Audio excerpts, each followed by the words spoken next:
लेना, इसलिए जो अपरिहार्य है उस पर शोक मत करो। भरोसा अगर खुद पर रखो तो ताकत बन जाती है और दूसरों पर रखो तो कमजोरी बन जाती है।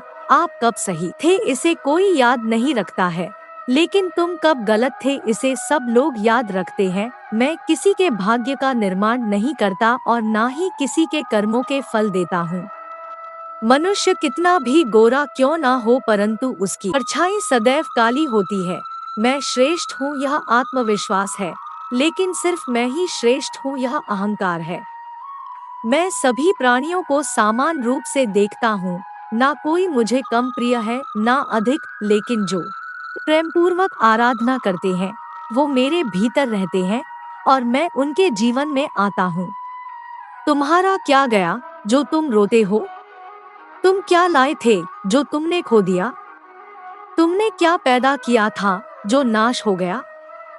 न तुम कुछ लेकर आए, जो लिया यही से लिया, जो दिया यही पर दिया, जो लिया इसी ईश्वर से लिया, जो दिया इसी को दिया। यदि आप किसी के साथ मित्रता नहीं कर सकते हैं तो उसके साथ शत्रुता भी नहीं करना चाहिए। जो हुआ वह अच्छा हुआ, जो हो रहा है वह अच्छा हो रहा है, जो होगा वह भी अच्छा ही होगा। तुम भूत का पश्चाताप न करो, भविष्य की चिंता न करो, वर्तमान चल रहा है। राधा ने श्री कृष्ण से पूछा, प्यार का असली मतलब क्या होता है?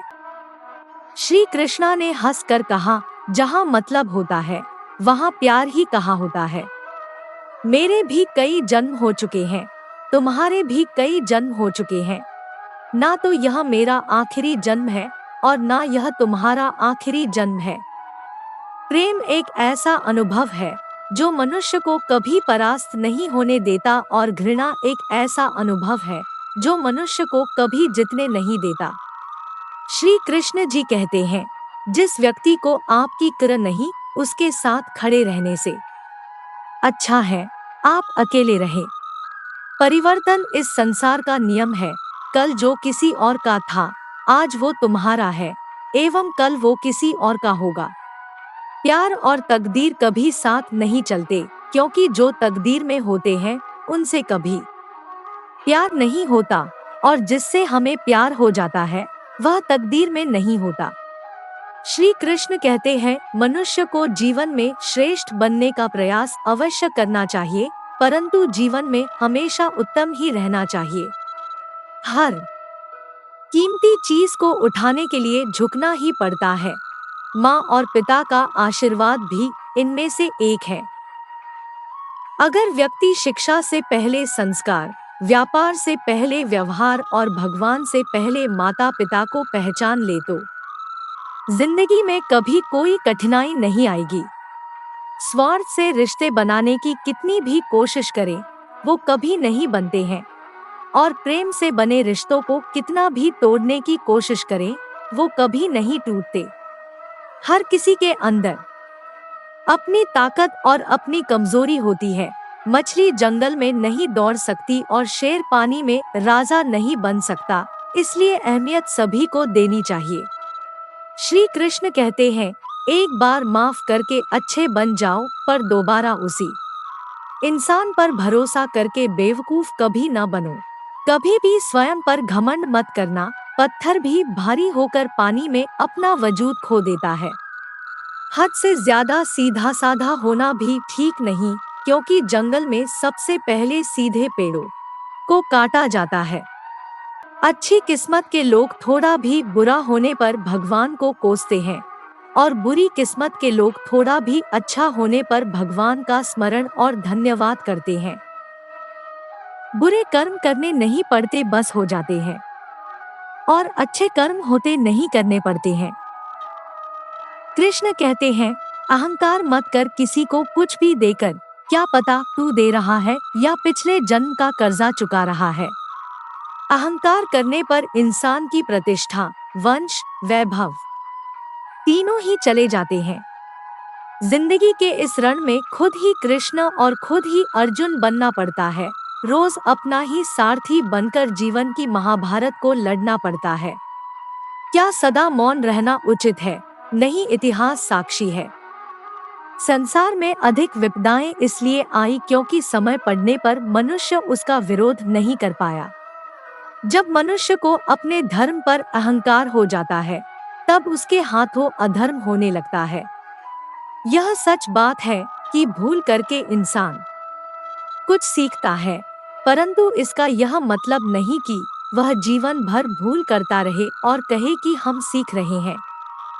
कर्म का वास्तविक लक्ष्य आत्मा का ज्ञान है।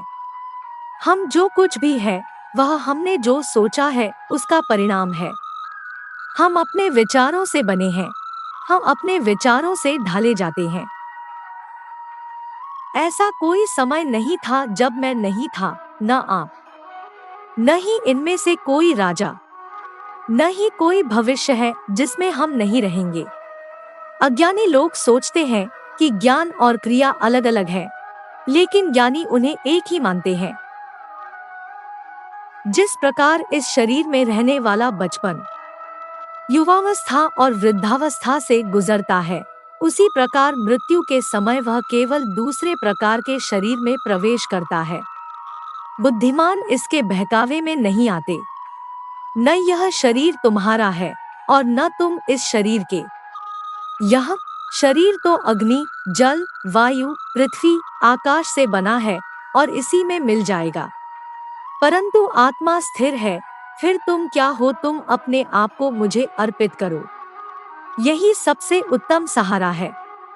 जो इसके सहारे को जानता है वह भय, चिंता, शोक से सर्वदा मुक्त है। जो कर्म में अकर्म देखता है और अकर्म में कर्म देखता है, वह चतुर है। इच्छाओं में कमी ही सुख की कुंजी है।